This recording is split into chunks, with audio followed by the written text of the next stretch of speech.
Jumlah pasien positif terpapar virus corona yang sembuh saban harinya terus bertambah. Bahkan setelah menjalani masa karantina di gedung Bapelkes Banjarbaru selawas 26 hari, kembali membulikan 13 pasien positif yang sembuh ke tempat asalnya, besukan Jumat 12 Juni 2020.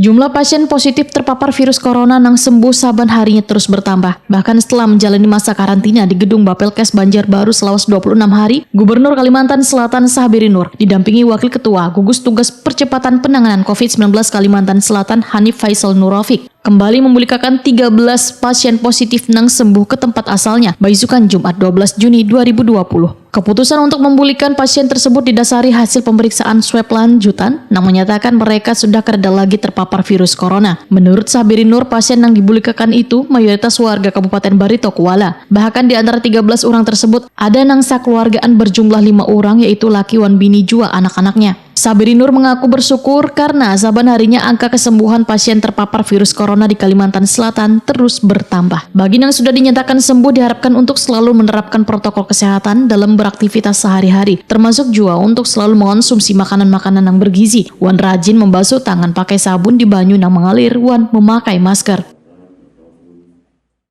Di rumah tentu saja pakai masker.